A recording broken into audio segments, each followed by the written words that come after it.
So just to recap, last time we spoke about mostly about how you can use yourself as a screen for what will work for you and what won't work for you as far as habits goes. So we talked about how you respond to expectations, what are your core values, how do you feel most supported, and then what drains you or your energy, whether you're an introvert or an extrovert, and how knowing those things can help you as you experience any transition in life, but also looking at habits as a transition, or at least learning new habits as the same process that you might experience in a transition, and giving it the space it deserves, and also going into it with a mindset that is going to be messy at first. So most of you, I think, finished the quizzes, and I also asked you to look at 3 different times when things didn't go your way or the way that you would like for them to have gone.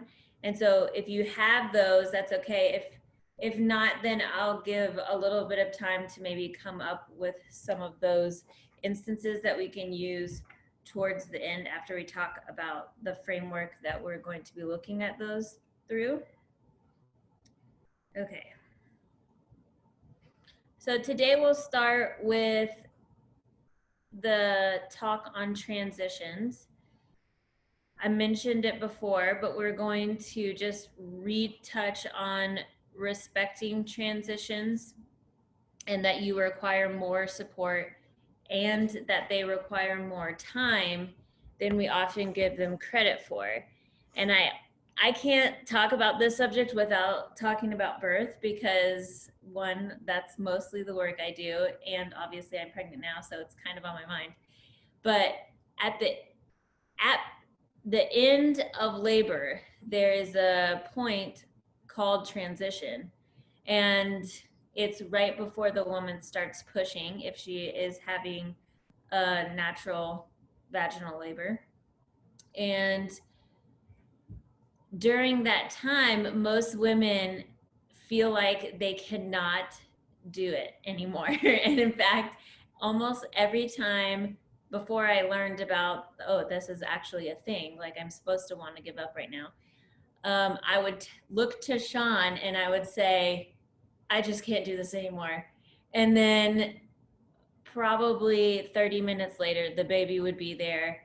And because it was time to start pushing, and that is called transition in labor. And sometimes learning can feel that way too. When I talk about it taking longer than you want it to, and being harder than you want it to at the start, you get to a certain point where you do feel like giving up. But that is the transition point in learning, where if you can just keep going a little bit longer, you usually have that shift where things change and it becomes a little bit easier and you can push through to the other side. So just having that, I'm right there with you. Booth said she feels that way about quarantine right now. And I have not struggled with anxiety in the way that I did yesterday for a long time. I felt like the old days. So I feel like we're all in that transition right now. But hopefully it's almost over. And yeah, so that's how learning happens as well, or any big shift, big change. You will go through that period. And if we know that in advance, sometimes it can help us prepare and navigate that more smoothly and with more grace for ourselves, really.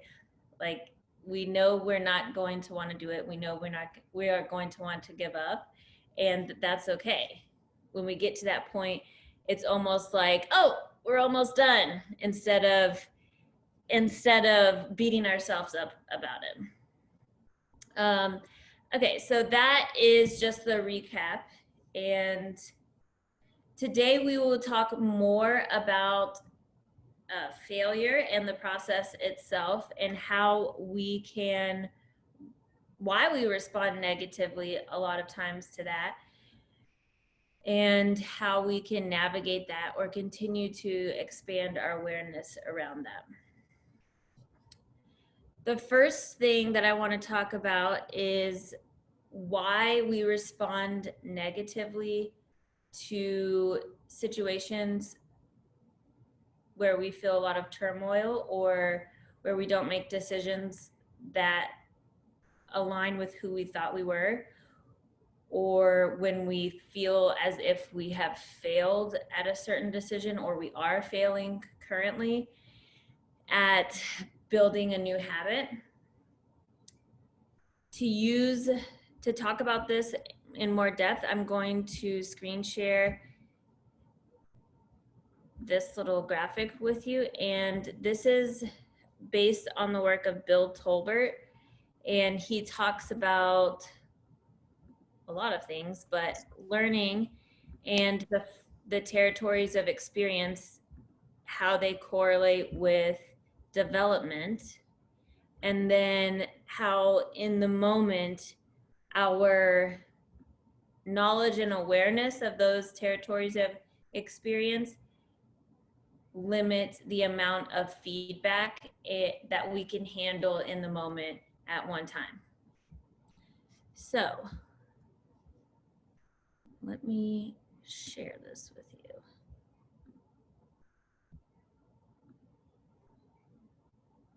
Okay.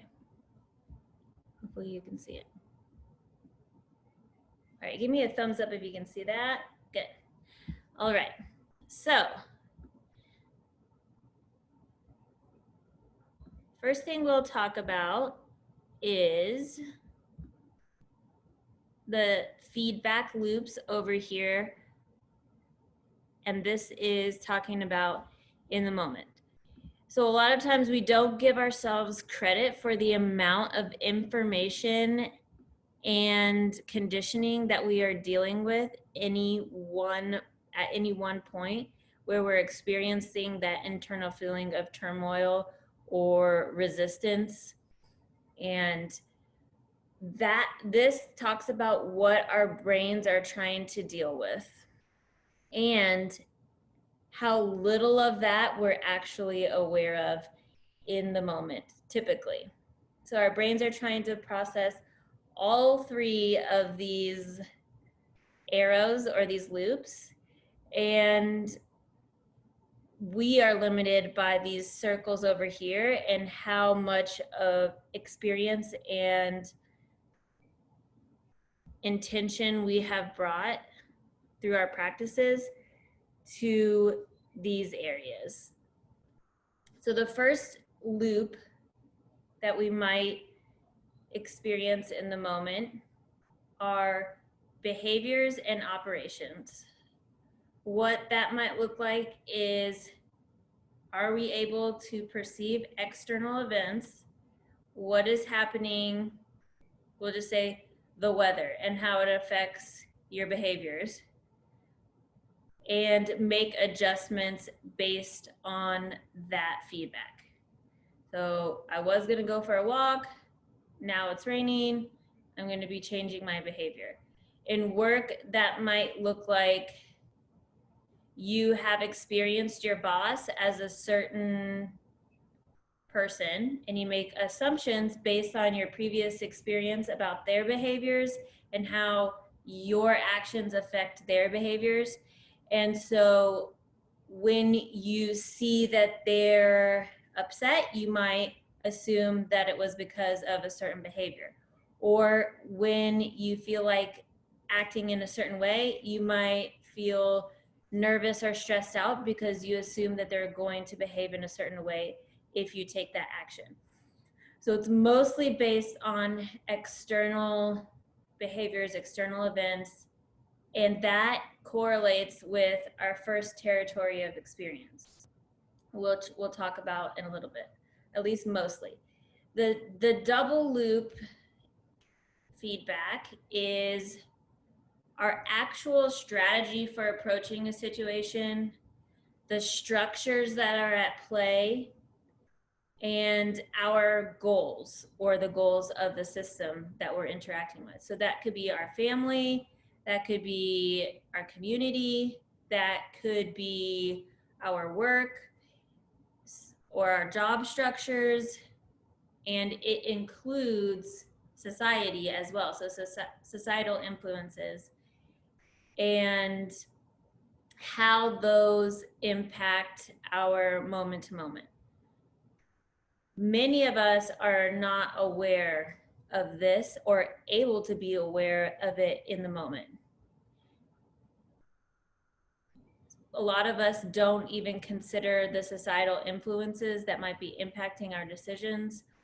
Or if we're talking about family, because most of us probably have family structures that influence us, you might have become, so this is involved with the second territory of experience, you might have become a mediator in your family to avoid conflict. That might be something that you have developed in your second territory of experience, which happens in adolescence. And when you see behavior that within your family, or even before you see behavior in your family, because you're used to playing this role in your family, you become a mediator, even if you're not that person anywhere else. But that is what the structure of your family has taught you. In that moment, you start to become that, even if you're not aware of it.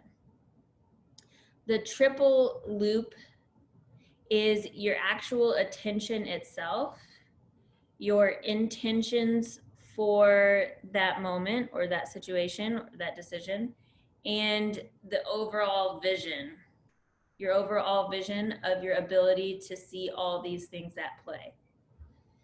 I'm going to try to give an example of, in this moment, how all of those things could be working at once. So single loop feedback, we'll say external feedback.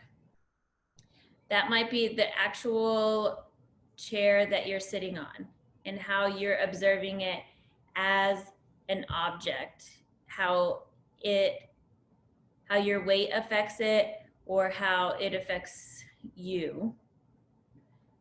Double loop might be this webinar and how the sentences that I'm saying, what they mean, how they make sense, how you would apply them, the actual information that I'm giving you. And then triple loop would be how aware you are of things like your breath and your presence in general. And as I pointed those out, you probably brought awareness to each of those things, but how triple loop and your ability to have vision is how well you can hold on to all of those at the same time and how long you can do that or how often you can do that. So I can not only understand what she's saying, but I can be aware that I am analyzing that or how I'm analyzing that. And I can not only be aware of my chair underneath me, but also my breath, and still listen to what she's saying. Most of us would really struggle to do all three of those things at the same time. So we expect a lot of ourselves whenever we come into stressful situations, because right now I wouldn't say it was exactly stressful, but when we do interact with stress and we're also expecting ourselves to be aware of all these things and make decisions from a place of intention, we have to be able to give ourselves a little grace and practice. So now that I kind of framed what the in the moment feedback is like, we'll talk about the experiences, territories of experience a little bit more. So the first or we can have most of these. Most of us have some experience with the first, second, and third territory because they correlate with our development thus far. However, there can be holes in each of them depending on how those experiences developed. We could have gaps where we might not have developed problem solving skills as much as they could have been developed. And they're also influenced by the type of actual experience that we have. So the first territory is early life all the way up to adolescence. And like I said before, it is basically external observation and how our behavior might affect that external world, or how other people's behavior affects us. So I always compare it to gravity. Like, you drop something and it falls down. You do something, you say a certain thing, you make your parent mad, or they react in a certain way. Time affects certain things in a certain way. Those are all observed consequences of actions, and we don't necessarily analyze our behavior itself except as it relates to other people. But that is also when we learn how to give and receive love a lot of times. And so it is foundational to a lot of our reasons, deeper reasons for having certain habits. The second territory of experience is where we do start to navigate our own sense of performance, our own behavior, and how we actually shape who we are. So before, we weren't really aware of it except in relation to other people. And now we start to be more aware of it intentionally a little bit.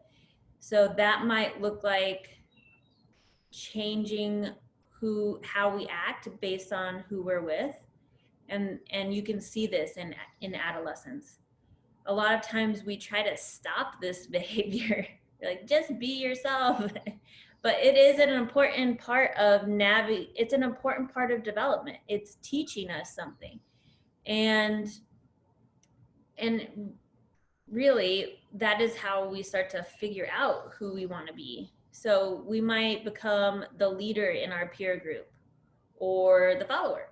We might be, like I said, the mediator at home based on what we feel like is necessary, or what serves us the most, what protects us the most. And we might even learn to be a little bit manipulative with our peers. Hey, I can get them to do what I want them to do if I act this way. And it's all a part of development. And so we try on different roles and we play those social games, and we form patterns based on what our brain figures out is effective and ineffective for us. And those still affect us, whether we are aware of them or not. So that impacts your habits currently. The third territory of experience is in your early to mid 20s. And this is why a lot of college kids want to change the world. And it's because here you are interested in learning about how to strategize, learning about how to solve problems and game plan, and you're concerned with your impact on those actual structures themselves. So now it's not just about navigating the structures and changing yourself in order to do that the best way possible, but now it's about impacting those structures. And you can see that some people get stuck somewhere in between second and third territories of development, or they don't continue to advance into that third territory. And most people stop developing here, and we thought that everybody stopped developing here, but we now know that there is adult learning as well. And so that's the fourth territory of experience. That territory is about your awareness itself. In the third territory, and for most of us, we are still somewhere in that territory. We associate ourselves, who we are, or we often do, with the way we approach situations, the choices that we make. This is where you might hear a lot of people talking about how their worth is associated with their productivity, because probably they are in that third territory of experience where they got a lot of value from their ability to problem solve and ability to get stuff done, or maybe they associate who they are with the positive ways a lot of times that they've learned to handle situations. Because a lot of it's dangerous to associate ourselves with these patterns, because when they're good, it helps us. Like, I am an organized person who likes to get stuff done. But when they're bad, or we say that they're bad, then we lose all of our sense of value as well, or when we can't get stuff done. So the fourth territory of experience allows us to separate ourselves from these things and be aware of ourselves outside of these patterns. It's kind of like you being aware of your breath and just being while you're listening to this workshop. So it includes our presence itself, our vision and ability to see these different territories and how they've affected us, our intuition, and then our attention. So when we are building this territory of experience, we are trying to engage with our attention itself. Meditation is a great way to try to explain this. I struggle to put this into terms that people who haven't experienced it can grasp. And meditation is one of the best ways. Journaling or reflection is another one. But you're actually trying to separate yourself from your thoughts and just observe yourself. And that's why meditation can be so helpful. And if it doesn't work for you, really, you're just trying to find another way of observing your own mind so that you can learn to navigate this a little bit better. So Torbert calls this our supervision and says it's our capacity for intentional movement among the other three territories of experience and across more than one at a time from moment to moment. The reason it is so important to develop this is because a lot of times coaches, they want to go back and help you build habits in one of the that may be situated in one of the territories of experience. But if we're not also developing our sense of self, and our skills and awareness outside of these territories, not only can we not change them very well, but we cannot navigate and use the skills that we have developed in each of those territories to help ourselves. So when somebody asks you to change change your behavior, but they're not also helping you to be aware of yourself outside of that behavior, it's not going to be as effective. Okay. If you have any questions on that, just put them in the comments and I'll address them, because I'm pushing my edges here with just trying to explain that. I really struggle with bringing big ideas into simple language. So let me know if you have any questions there.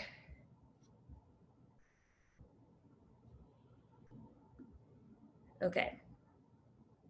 I'm going to try to give an example, some real life examples of how this might look in an actual situation.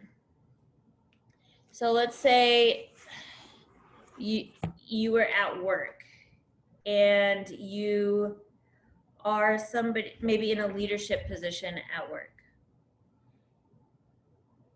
In the moment, you might be in charge. We'll say it's a military person, just because I'm a little more familiar with that. So a military leader deployed overseas. In the moment, they are trying to manage how their decisions impact their troops directly. So that might be the single loop feedback. They're also trying to manage the structure of the military itself.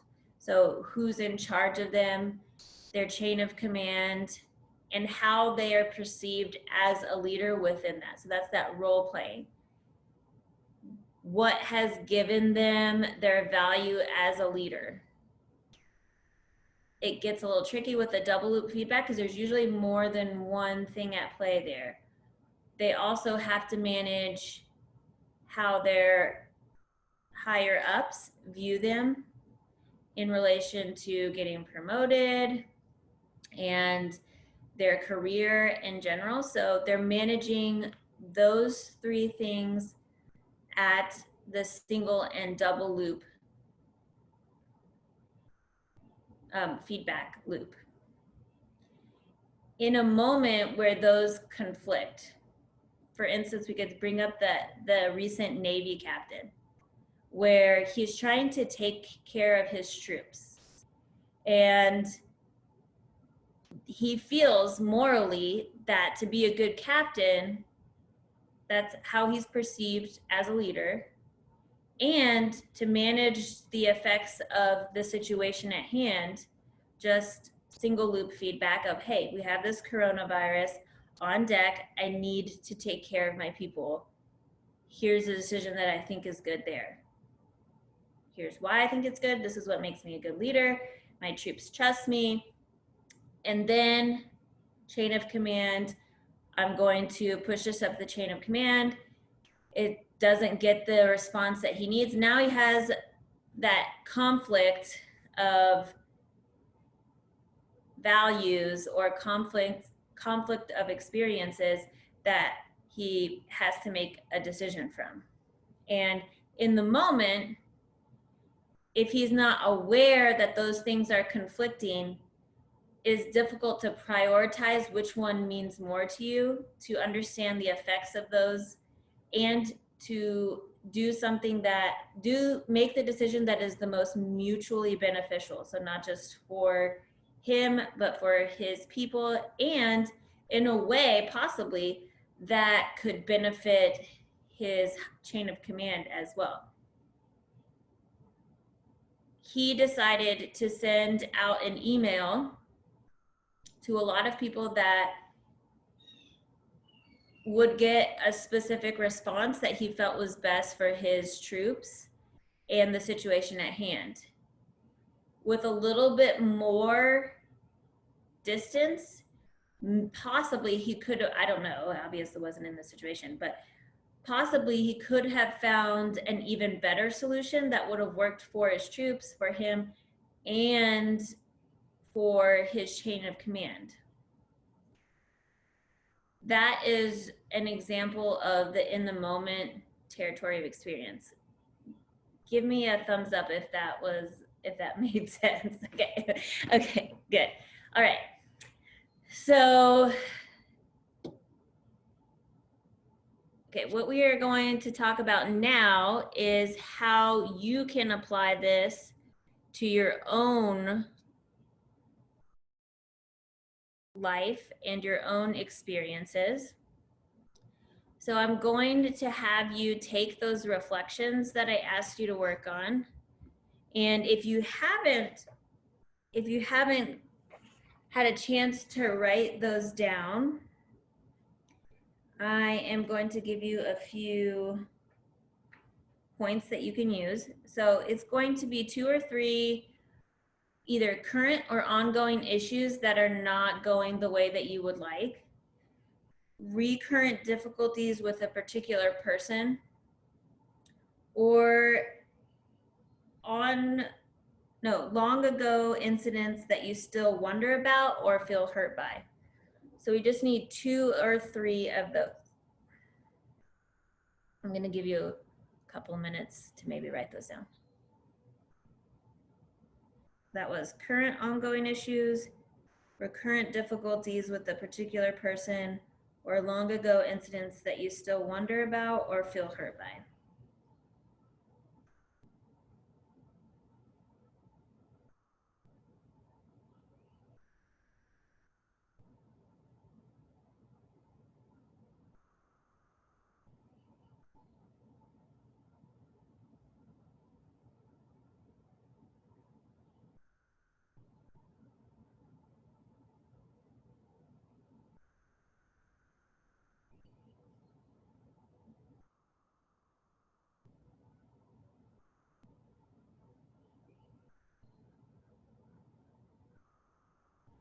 Okay.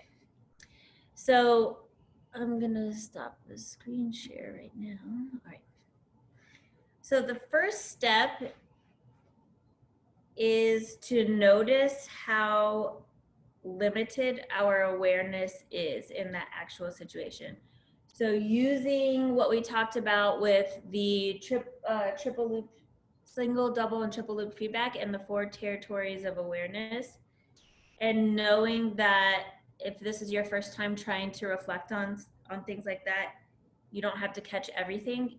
Just noticing how limited in your moment, if it is a specific incident, how limited your awareness is. So your tools are to reflect on that situation. So you're just going to go through and look at those situations and maybe notice what's at play. So we talked about the conflicts between single and double loop. That's probably where it's going to be. Feedback and what desires were conflicting in the moment, or what desires are conflicting in those situations. Anything that you notice, like it could be your own desire to have self-care, your own desire to get work done, your own desire to be autonomous, with your desire to connect or your desire to support. Anything that you notice for your situation, we'll just say write 2 or 3 things for each situation.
Okay, when you are finished, just go ahead and write in the little messages that you're done.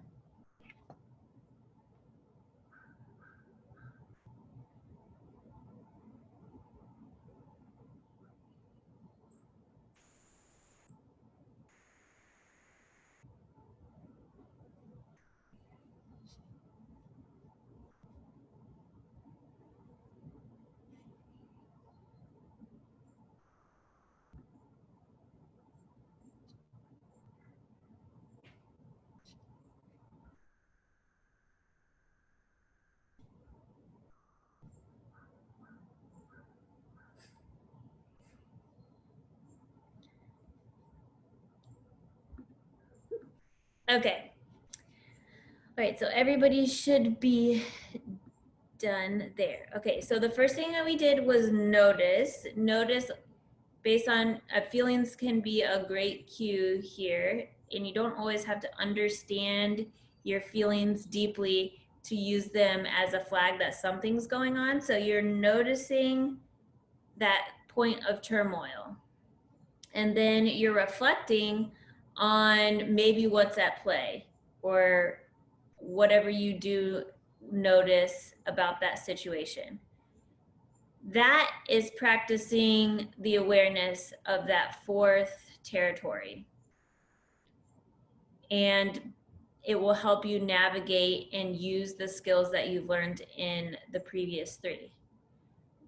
The most valuable part that helps you separate your sense of self, I think, from your actual choices in the moment is simply role playing alternatives. You are then going to go back and look at your situation with eyes that are a little bit separated from time by time and try to come up with two different ways that you could either handle the situation that you haven't thought of or that you could have handled it if it was a specific instance. So two ways or different things you could try to handle each situation.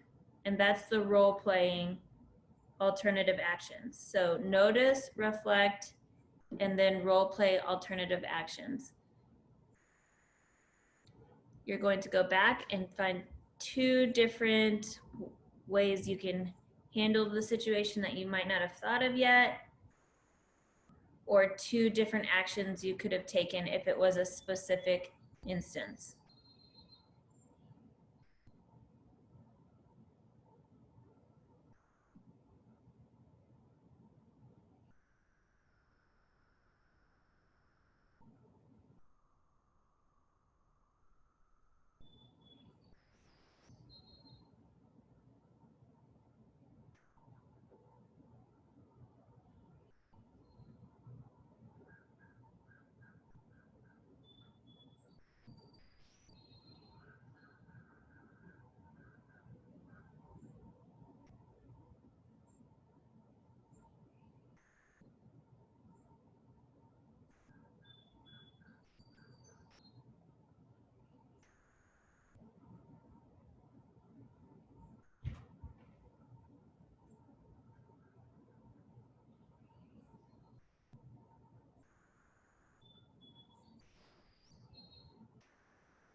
Okay, one more minute on that.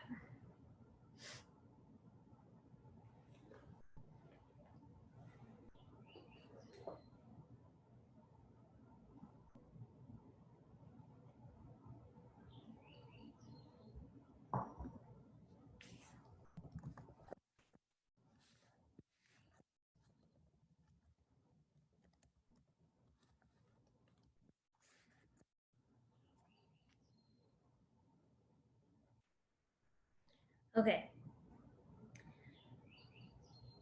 That is one exercise that I like to do often and that you can use to help build that fourth territory. For me personally, it helps me see myself outside of my actions and choices in those moments. It helps me understand myself better and all the things that are at play. That's one of the things that helped me realize my actual core values, because I think that a lot of our desires in that situation are based on those core values that we talked about last time. And I can learn in advance or start thinking in advance about situations that I know are going to come up and see patterns of things that cause conflict within myself. Okay. Hopefully that is also helpful for you. So just to recap, that is notice, reflect, and then role play. I have one more exercise that tends to work better for some people. And so we'll spend the last about 5 minutes going over this. And this one I'm going to screen share with you. So you can use the same situation, or you can use a different one, up to you.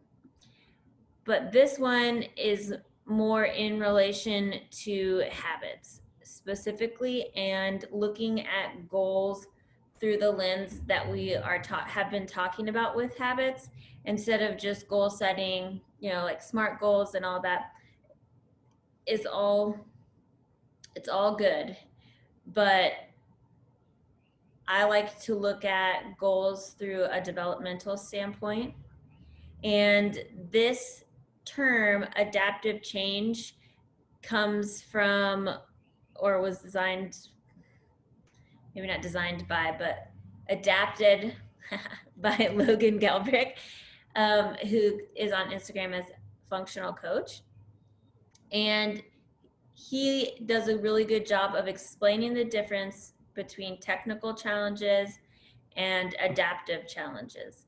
Some habits and some behaviors can be altered by a technical means. And what that means is there are known solutions, and the change is just a matter of information. So we get specific information in relation to that subject, and it allows us to make the change necessary. That might be blood work. So we're willing and able to make changes for our health, but we are lacking specific information about what changes we need to make. So we get blood work done, we know exactly what we're deficient in, and we can make the changes that have the most impact. If that worked for everybody and for every situation, then Nike's motto of just do it would be like, everybody would be able to do it. Change made, I'd just give you the information, I would just tell you what to eat, and you would be able to make those changes overnight. But most of us most of us are dealing, when it comes to habits, with adaptive challenges. So it requires new learning, and it's not a matter of a lack of information, it's a matter of development, which takes time and is uncomfortable, as we've talked about.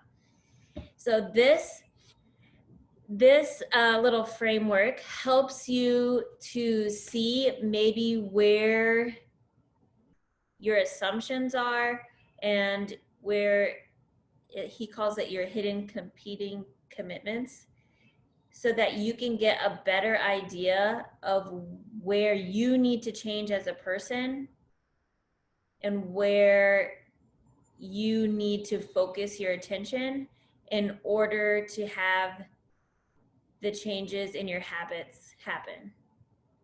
So in order to meet that improvement goal, how can you focus on yourself? So the first one is simply coming up with an improvement goal. So I'm going to use myself as an example. Just putting on these workshops was for myself. It's for you too. But it was an improvement goal of mine to be able to practice taking larger ideas that I'm interested in personally and infusing them into helping other people at the gym, trying to explain them in bite-sized chunks in a practical way that people could actually use. So that is one of my improvement goals. So right now, if you just want to take a minute to come up with, I always have to brainstorm. So 3 or 4 improvement goals, and probably 3 being the max for now. And then you can hone those in as we go.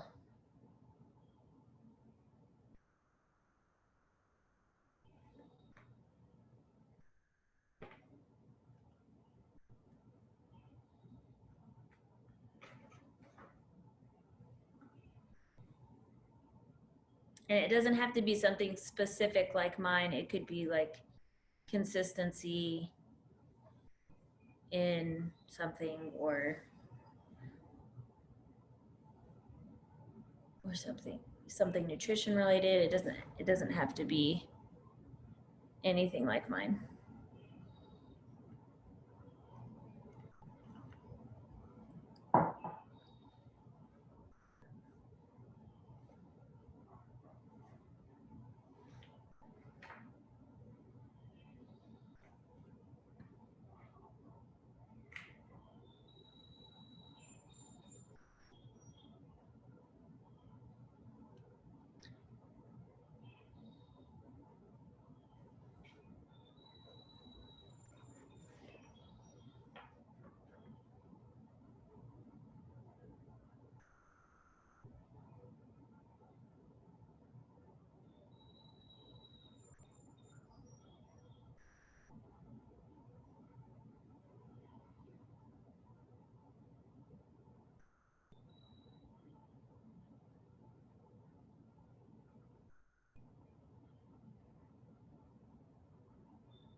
Okay, so the next one is going to be, you're just going to take a look at what you are already doing, and it could be stuff that's working or stuff that's not working. You can make a little note. And then what you're not doing yet, or what you haven't done yet in relation to your improvement goal. So what are you doing right now and what are you not doing?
Okay, so the next part, we are going to go over the hidden competing commitments. Now, most of us, we can't just go, oh, my hidden commitment is this.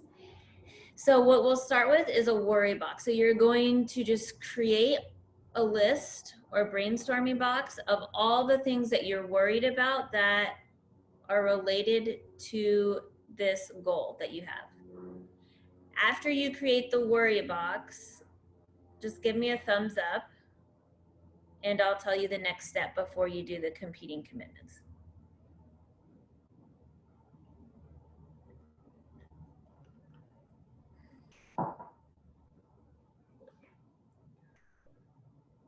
So anything you're worried about, whether it's about accomplishing that goal or not accomplishing that goal, or the things that come up when you think about it, anything.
We'll take about 30 more seconds there.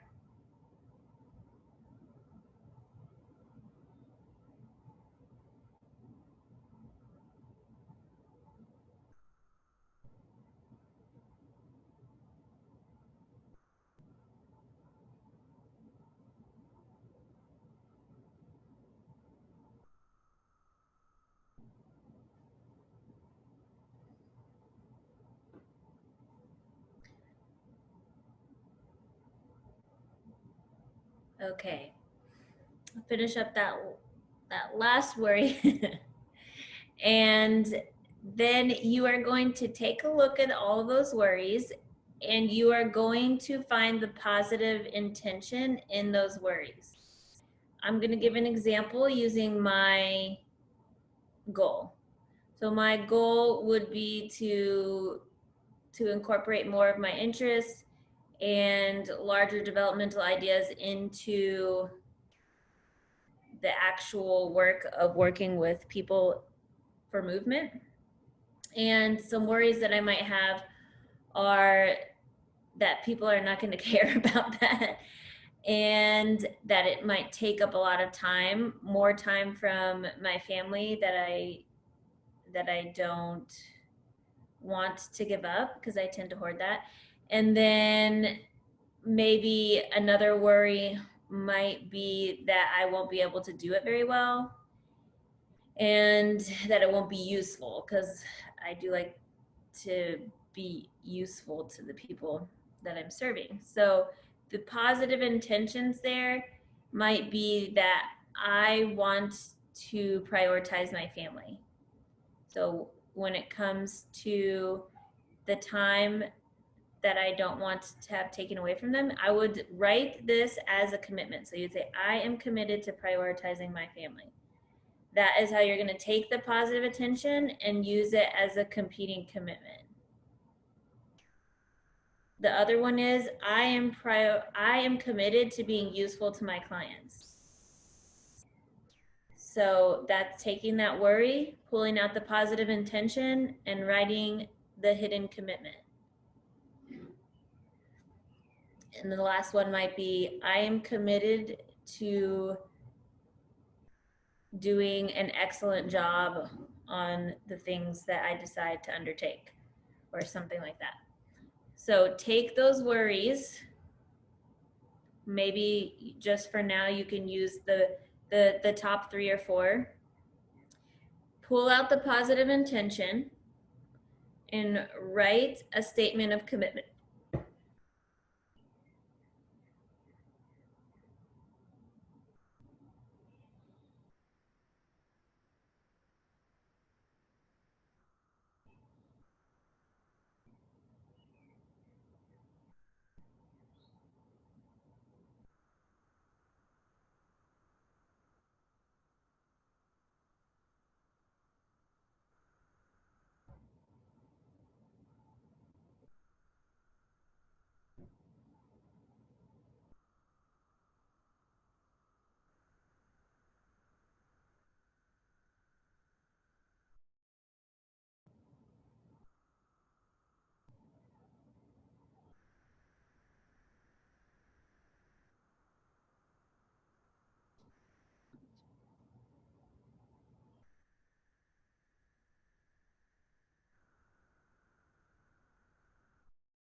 Okay, we're going to take about 20 more seconds on that.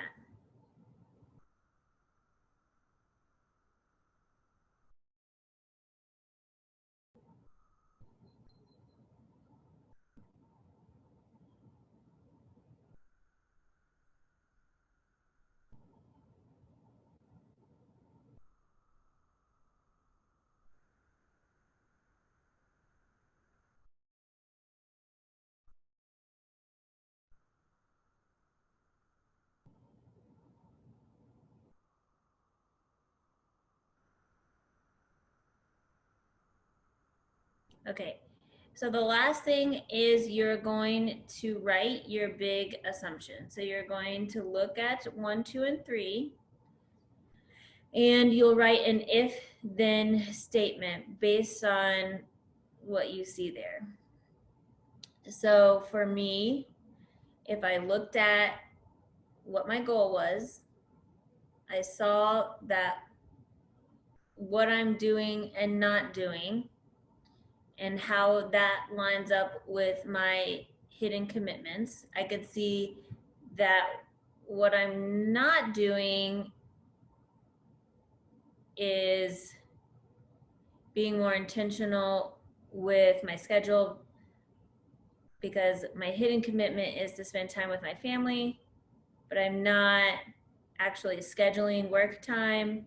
This is just an example, maybe not a very good one, but so my if then statement would be, if I am committed to prioritizing my family, then I cannot also be useful to my clients. Like that might be the hidden belief that I have that keeps me from doing my best in both. Or if I do not do an excellent job at each workshop, I am not useful to my clients. Then I am not useful to my clients. So you're going to look at your hidden, I usually focus on the hidden competing commitment, and then just let the other 2 inform that. and write an if-then statement of the assumption that's behind those. And you could go on with this with several, but we're just going to write one for now.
Okay, so about 20 more seconds there.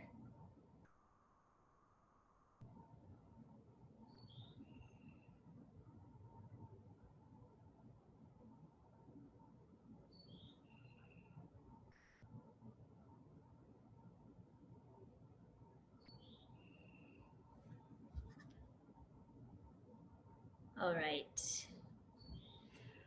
Okay, so the first exercise that we did was notice, reflect, and role play. That is one way that we can look at specific instances and start to build awareness in general. The second exercise that we did helps us look at the actual patterning. So instead of it being a specific instance, we do maybe look at specific worries and what we are doing and aren't doing. But it's more about bringing awareness to our patterns and the hidden beliefs that we may have formed in those first three territories. They're both practices that you can use to develop that fourth territory. And if you look at the first practice itself, you can use the same model in expanding that fourth territory. So this would be maybe the first one is the notice. The second exercise that we did is the reflect. And then you also have to go out into the real world and try on different choices and ways of being. So that's the role play. And it, like I've said multiple times, it's going to be uncomfortable and it's going to feel weird, unusual, not like yourself. But that is part of realizing that you go beyond your choices and your habits and expanding into that fourth stage of learning. I hope that both of them are helpful for you. And if you continue to do them, then you can also see how you will be your own guide. So just noticing will help you make changes. Just reflecting and then practicing or role playing. Okay, so I'm going to, if you have any questions or comments, or if you think that those were helpful for you, let me know. I'm gonna open up for any questions. I have a quick question. And that last instance that we wrote out, when you did the if-then statement, is the if statement your hidden competing commitment? So the whole thing is your hidden committed. Oh, do you use your hidden committed commitment? Is that what you mean? as your if statement? It can be. If you're willing to share your example, I can maybe be more helpful there. Well, So, um, it's just kind of it would be a long, drawn out thing. But when you did your worry box, and then it revealed your hidden competing commitment, that kind of comes around to being your if statement.